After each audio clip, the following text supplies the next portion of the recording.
Assalamu alaikum, everyone. Welcome to our last sessions. Our last session. This week, we have covered two of the three topics. One was writing a review of an article. The other was related to both of the others were related to vocabulary. So these were the last topics that I have dealt with, and with this we have come to the end of our syllabus. So in today's session I'll be reviewing your course outline. I'll be discussing about the components that we have covered, which were already there in the course outline, but then there were some components or some topics which were there in the course outline, but I excluded those content depending considering your level and your level of proficiency in English language, and the fact that you are still in second semester and they were not relevant to you. So I'll be discussing. I'll just be informing you, although those who have listened to the lecture have a clearer idea of what topics have been covered and what topics were excluded, but this is my formal session to let you know of everything that we have covered, to everything about everything that will be included in your midterms, in your quiz and in your final exam. And besides that, I added quite a few new topics as well, which were particularly related to grammar. And I did that after your midterm, after I learned about your needs, need for learning some grammatical components, because I realized that there were some basic issues with your language structure and with your grammatical structure. So I thought maybe explicitly teaching about those language or grammatical structure can help you not only for this course but in the long run, because you know that how much difficult you feel, but you cannot get away from using English language. You are required to do a lot of writing for the assignments and all of your other subjects, and for that, by this level, you must achieve a certain level of proficiency, which many of you still don't have. But I'm sure that if you keep on practicing, if you keep on reading, and if you keep on writing, with time you will be able to reach that level of proficiency. So in this last session, I would request you not only to focus on preparing for your exams. Obviously, for the time being, for now, you have your final exams coming up, and you have 5 subjects. So obviously your aim is to practice for your exam, but in the long run, please do keep reading and do keep writing. This is how you can develop effective communication skills, and as business student, this is something that is really important for you people. All right. Now we'll move on to. I'll be sharing my screen with you people, and we'll move on to discussing the course outline in detail. And I'll just try to present sort of a review or a recap of what aspects did I focus on within those topics, because you have the topics in front of you, but you maybe you need a sort of guideline to about which aspects of that topic you need to focus on. So let's begin. I'll just share my screen with you people. And also, if we have enough time left, then I'll share a sample review article with you people, so that you have an idea of how to write, how to review an article, because probably that would be a part of your final exam. All right. So we have this one.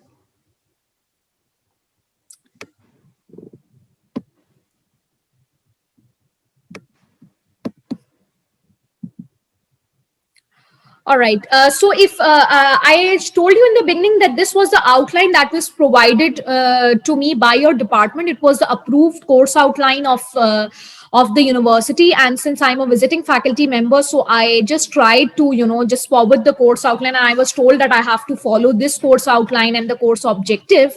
So I just forwarded it to you as it is. Normally, I develop my own course outline. I design my own course content, but I followed the basics of this course outline. However, I did make some changes as per my understanding of my students. All right. So if I read the objective of this course outline, the main objective is to enable the students to express in good rhetorical language with special reference to arrangement and style. I believe we have focused on this component, and we have achieved this component so far, because my aim, since the course content consists of the writing part of language, although normally functional English, especially functional English 1, it focuses on covering all the skills of language, but probably because you have already covered functional English 1, and maybe other skills like listening, speaking and reading have already been taught to you, probably, which I'm not sure of. So that is why this outline was basically targeted at improvising your written language skills. Considering that, I have focus on helping you express yourself, where you can use good rhetorical language and a proper structure, and you can uh, uh, arrange your paragraphs or write a well developed or coherent piece of writing. So if we look at all the activities that we have done so far, from starting up with the basics of language and paragraph writing, and then ending up with essay and summary and book review and article review, I believe we together, those who have followed through the lecture from the beginning till now, we have sort of achieved this objective. It isn't possible to achieve this objective without practicing. So it's not a kind of a one way thing, where I'm just delivering a lecture and you're listening to me and that's it. Those of you who have practiced, which I assume, which I know that some of you have, because I got your write-ups as well, and there were some queries which I received, and I tried to answer that. So some of you have, but then there are others who haven't. So if you have practiced with time, then probably we have to a great extent achieve this objective. Let's move on. The students will be introduced to envelope persuasive writing skills, which will help them to critically develop analytical research. All right, now here I would like to make a certain kind of change. I have focused on persuasive writing. We have collectively discussed different types of paragraph, in which you needed to develop arguments which were persuasive in nature, and then separately we dealt with argumentative essays, and argumentative essays are persuasive writing. So we have discussed persuasive writing in a lot of through a lot of activities. But the purpose was, although the purpose was to help you think critically and develop some sort of analytical and research skills, but our aim was not to write a research paper. It couldn't be at this level. You are second semester students, so I did not aim to make you people a researcher, because you have to have a grasp on the basics of English language, so that you're able to communicate and express yourself. All right. It will also encourage the students to read widely, which is very important, not till till the time you appear for exams for functional English, but for every course and in the long run, for becoming a better individual, for becoming for becoming an individual with relevant field knowledge and general knowledge as well. So reading is a must. And I believe I have, throughout the semester, I have kept on referring to the importance of reading and why do you need to read. And I have planned one whole assignment which was specifically related to reading a book. I could have given you any other assignment. I could have asked you to write pages on a topic that I give you, or I could have simply asked you to write an essay, which would have been easier for me to mark as well. But I integrated reading with writing because these are the two skills that go together. And if you remember, in the first lecture, I discussed how reading is a receptive skill, and the related productive skill is writing. So the more you read, the better you write, and there is no shortcut. I have made it very clear quite a few times. So yes, this aim was met, and I kept on referring to why you need to read, and I still would want you to continue reading and analyze written prose and to develop paraphrasing skills. So when we discuss summary, obviously paraphrasing is a crucial part of summarizing, right? So when you're summarizing, you need to sort of list down, not list down.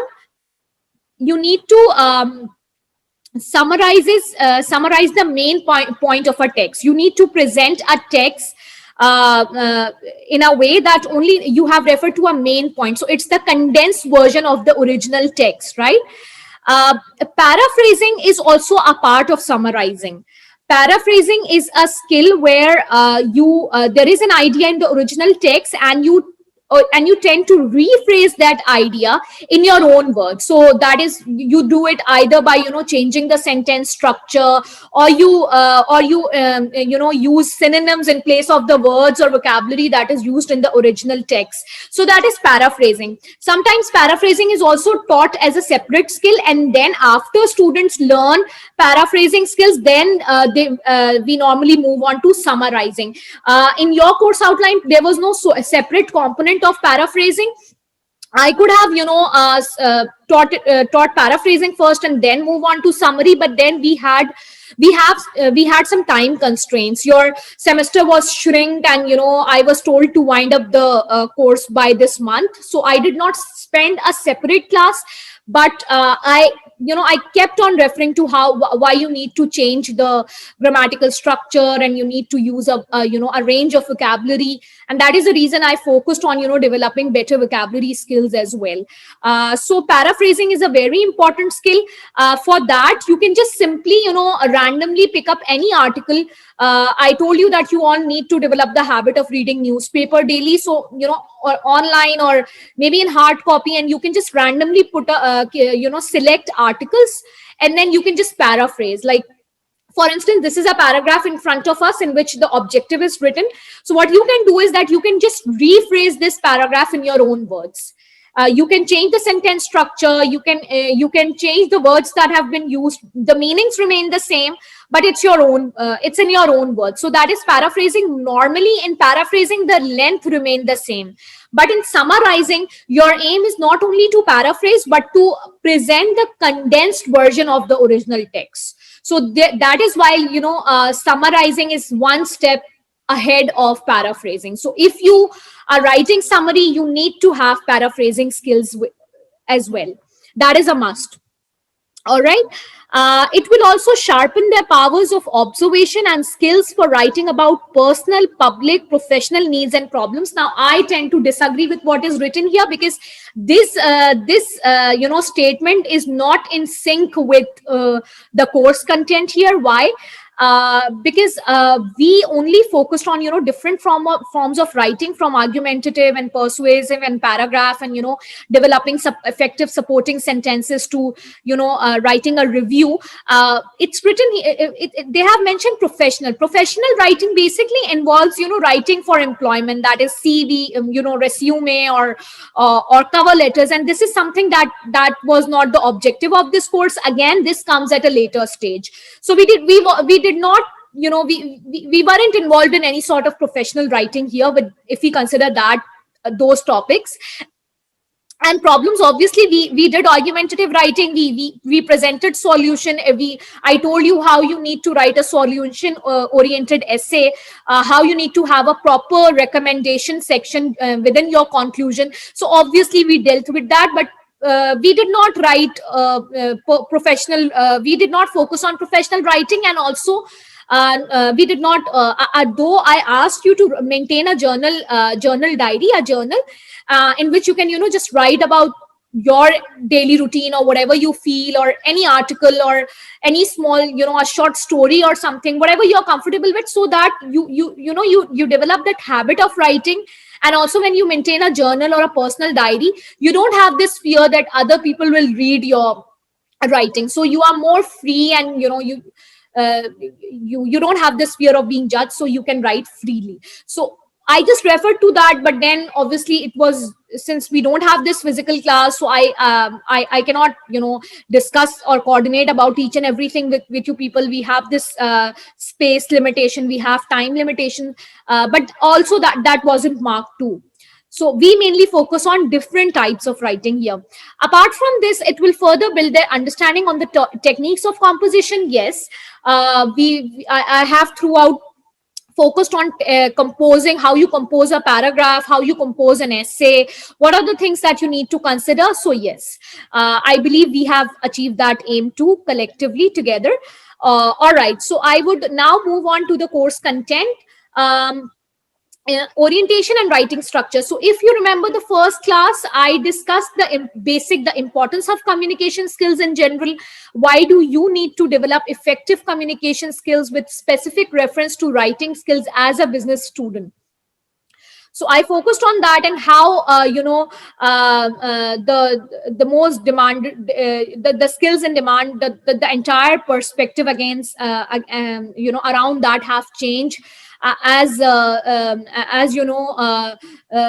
technology became the part of different workplaces and businesses, because now every employee is sort of engaged in some sort of writing, from maintaining the company's presence to on social media, to composing emails, and having a continuous coordination with their team members and their and their managers, and with their colleagues. So writing is a must.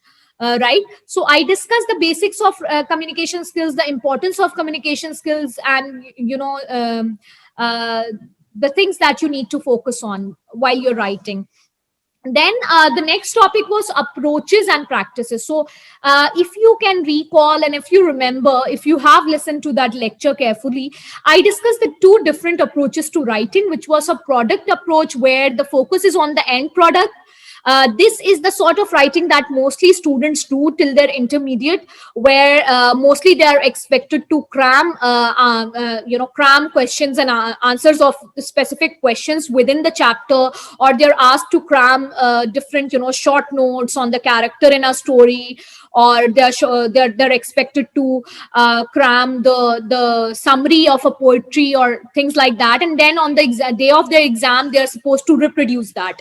So the focus is only on end product, and by the way, that is also even not original or a proper form of writing, because they're not writing on their own, they're just sort of reproducing whatever they have learned. But in product approach to writing, your focus is on the end product, right? Whereas the opposite of product approach to writing is process approach to writing, in which the writer is involved with the entire process of writing.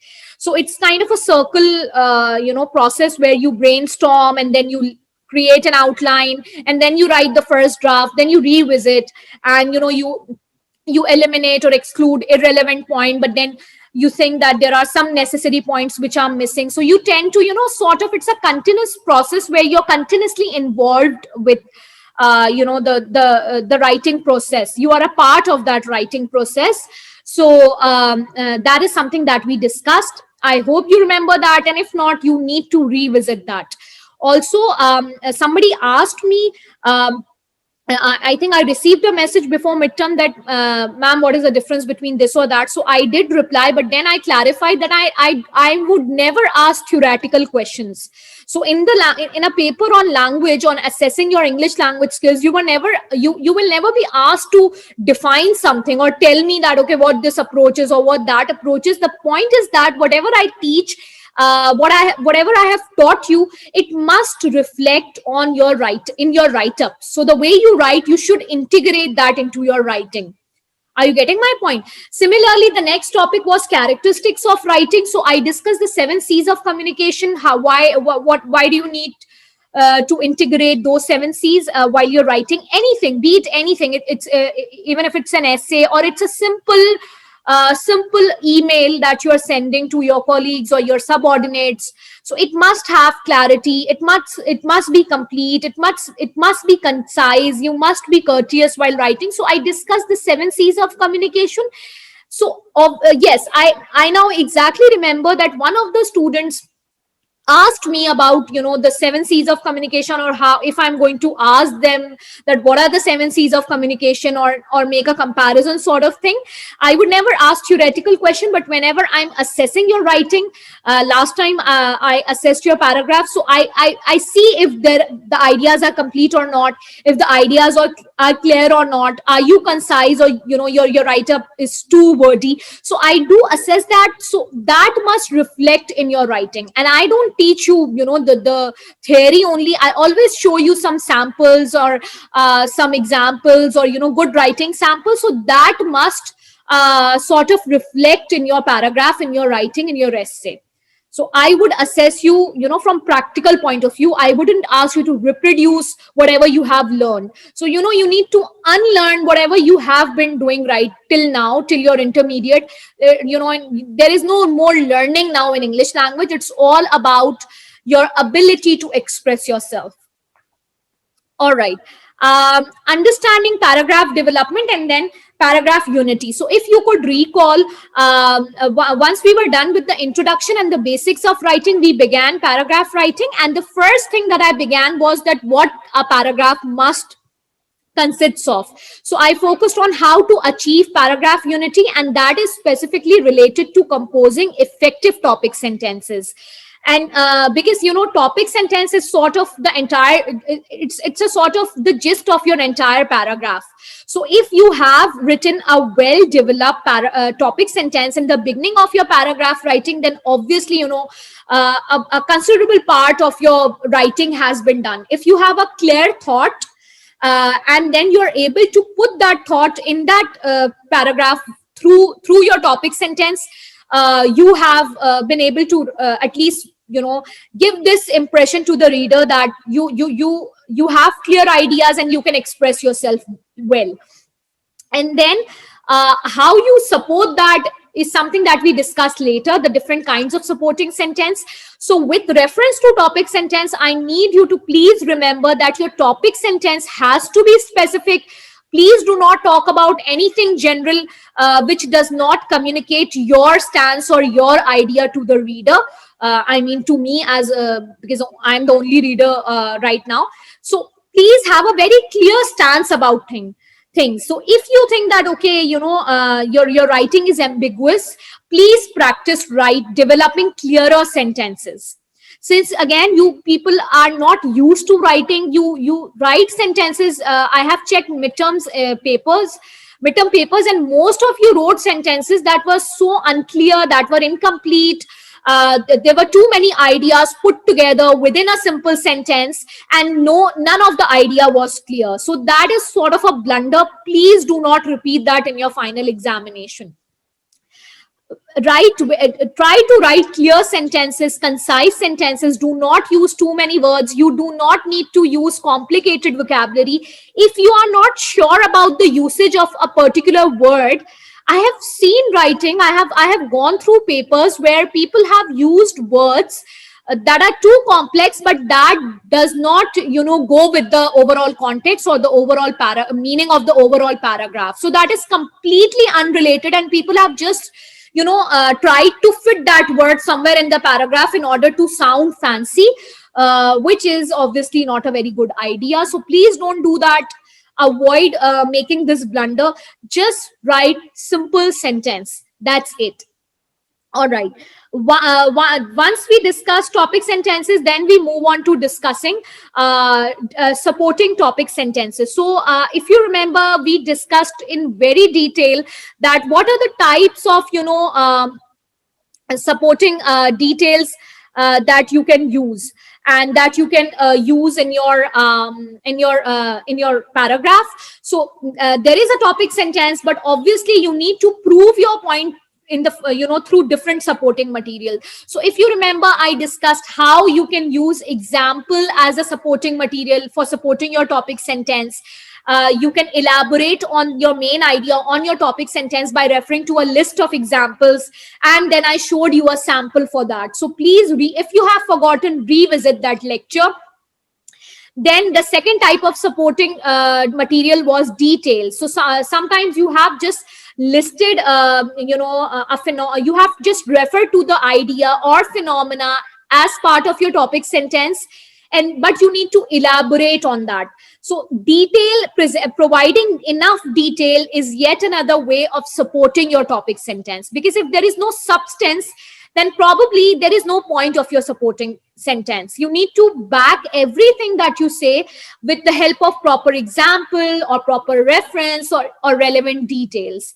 Then I discussed how you can incorporate anecdotes in your writing, that is short stories in your writing, and how short stories can help support your main idea or topic sentence. So this is yet another type of supporting material that you can use in your writing. Apart from that, we discussed about facts and statistics, which is apparently it's a very common form of, common type of supporting material, but it's not that easy to, sometimes it's a bit tricky to use facts and statistics.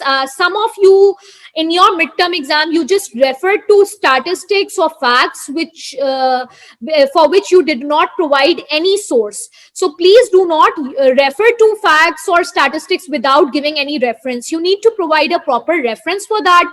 Also here, I just recall that some of you also used quotes which were not needed.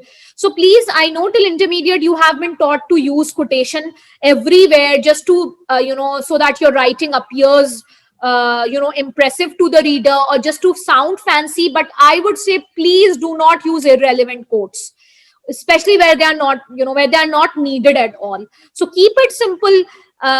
You can again, keep on revisiting the samples that I have provided you, because those samples are short, they're concise, they're to the point, and they consist of clear and complete idea. So please do refer to that.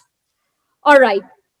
Once we were done with discussing the basic type of supporting topic sentences, then we moved on to special, arrangement of topic supporting sentences, which can help you elaborate on your topic sentence. So I discussed about enumeration, that how you present the main idea in the form of a topic sentence, and then you present your supporting ideas in the form of ascending or descending order. So with enumeration, I did not mean that you are supposed to write in points, because some of you wrote, you were supposed to write a paragraph, and some of you even wrote bullet points and gave answer in pointers.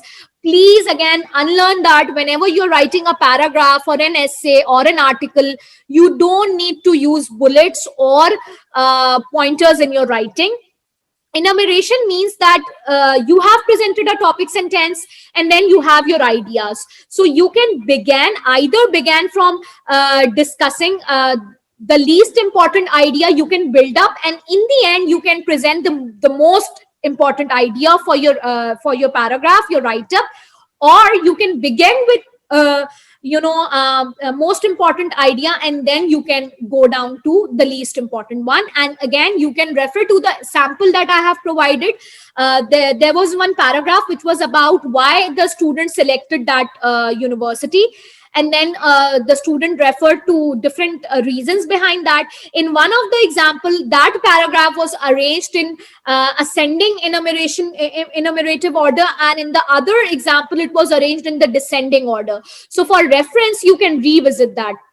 Also, I'm again referring to revisiting video lectures. With that, I do not mean that you are sort of required to listen to all 28 videos before your exam. That is not humanly possible. But what I'm trying to say is that you can just skip through the video. So if you forgot something, you can just revisit and just see that, okay, where was this where ma'am talked about enumerative list, or where she talked about process and chronology. So you can just randomly go through the video for revision.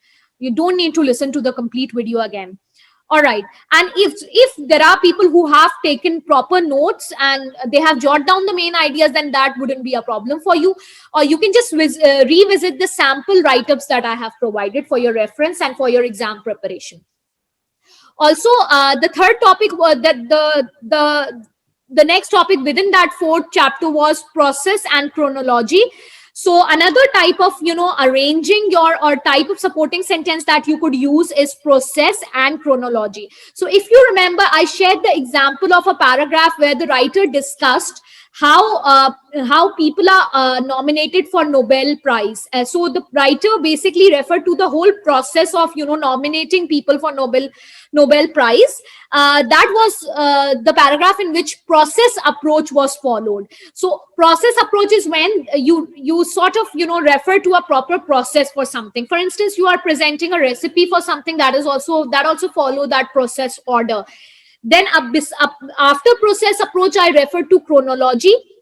there are few write-up where you need to refer to events in a chronological order. So chronological order means that in proper steps or from date wise. So if you're talking about World War and what were the events that led to the First World War or Second World War, obviously you will refer to main events with in a logical order, in with reference to specific dates, and then you will build up. So that is basically chronological order. So process and chronological order is yet another type of support, another way of supporting your topic sentence. All right. So by here it was, by till here it was also included in your midterm. Also I would say that in your midterm exam, I also there was one thing, yes, we forgot, cause and effect was the next topic. So again, I told you that there are two ways of managing cause and effect sort of writing. One is that you refer to a cause of something and then immediately you tell the effect of that thing. The other method is that you refer to the causes first and then you come to the effects. If you remember, I shared a sample paragraph where cause and effect was used by the writer and the topic was the impact of television. So you can revisit that. Also for your midterm, I gave you a paragraph where I asked you to incorporate cause and effect method, but most of you did not incorporate that. So please revisit that, how you need to incorporate different types of supporting materials in your writing, so that I know that you people have actually practiced, and I'm going to assess you in the same way in your exam. So please practice. I cannot emphasize enough how much you all need to practice writing. All right, then I discuss comparison and contrast, how you can present your supporting materials while making a comparison or a contrast. So you can again revisit the sample essay, sample paragraph for your reference. So till here, it was included in your midterm exam. Then after midterm exam, or even before that, I just introduced with the I just introduced you to essay writing. And if you remember, I spent quite a few time on thesis statement. So in essay writing, thesis statement is the basic thing that you need to focus on. Again, I cannot emphasize enough the importance of an effective thesis statement. If you remember, in one essay, there were 13 or 16 sentences in which there were some of the thesis statement that were totally ineffective, and there were others which were effective, and you were supposed to identify the effective one. In paper, I have also assessed you in this way in your midterm in the form of the MCQ, but now you will be writing an essay. So your essay, the introductory paragraph of your essay must contain a proper, effective, clear thesis statement. So now you have to produce that in the form in your writing. It's not only that you have to identify, but you have to write effective thesis statement on your own. So please, identifying controlling idea, that is the thesis statement. So your essay should have a proper introduction. Thesis statement is not the first line of your essay. You sort of, provide a little background. You try to, build up upon your ideas, and then somewhere after 3 line or somewhere in the middle or maybe towards the end of your introductory paragraph, you reveal your thesis statement. Please recall thesis statement, because now you will be and also I am telling you clearly that I will be giving an essay on any topic that I want to. So please practice essay writing. Write a proper introduction. So somewhere towards the end of introduction, there would be a thesis statement, and your thesis statement has to be very specific. In your thesis statement is basically the entire gist of your writing, and it communicates your stance to the reader. So by reading your thesis statement, I must be familiar of the aspect of the point that you have taken, and of the sub points that you will be discussing throughout your essay. All right. So if I say that there are serious psychological repercussions of bullying, this is not a very effective thesis statement, because this is just a statement. I'm stating that, okay, bullying has psychological consequences. This is just a statement. It is not revealing my stance to the reader. So if I say that many causes from there are many reasons behind the increased rate of bullying from lack of parental supervision to lack of proper policies on bullying. However, uh, parental supervision is the lack of parental supervision is the primary cause behind this. So, my stance is somewhat clear. I have just, just kind of tried to formulate it, so it might not be clear to that extent right now, but what I'm trying to communicate is that my stance should be clear. So there are so many things that I can discuss in bullying, but I'm trying to, limit, I'm trying to narrow down my approach. I cannot discuss everything related to bullying in a 5-paragraph essay. Also, here I would recall that for my paper, I would mention it in the question as well, but I would just I would just kind of reinforce here, or tell you that I expect a 5-paragraph essay from 300 to 350 words. First paragraph is obviously introduction, and then the last one is conclusion, and in middle, in between that, there are 3 body paragraph. In each of the body paragraph, please try to focus on one main idea. You will present the main idea in the form of topic sentence, and then in every paragraph you should have enough supporting material to support or prove your topic sentence. All right, so that is something that we discussed. So for a 5-paragraph essay, what I was saying that if the topic is bullying, I need to narrow down. If it's an open-ended topic, bullying, now you have enough room that you can take any aspect. Either you can talk about the causes of bullying, or you can talk about the steps for countering bullying in educational institute, or you can talk about cyberbullying. You can talk about any form of bullying, because I haven't restricted you by giving this topic. But if I tend to restrict this topic, and if I present it in a form of an argument that bullying at educational institute has a long term psychological impact on the victim, to what extent do you agree or disagree? Now this topic is limited. Now you need to have a proper thesis statement which indicates to the reader that what is your stance with reference to the psychological repercussions of bullying, and you're going to sort of explain that yes, it has long-term psychological repercussions, from lack of confidence to poor academic grades to personality issues. Bullying can have severe psychological repercussions for the victim, and from social consequences as well. So these sort of things. So you need to have a very proper, effective thesis statement. Please work on that and please practice for that. Then writing, division and classification, we probably did not spend time on that. I focused on argumentation instead.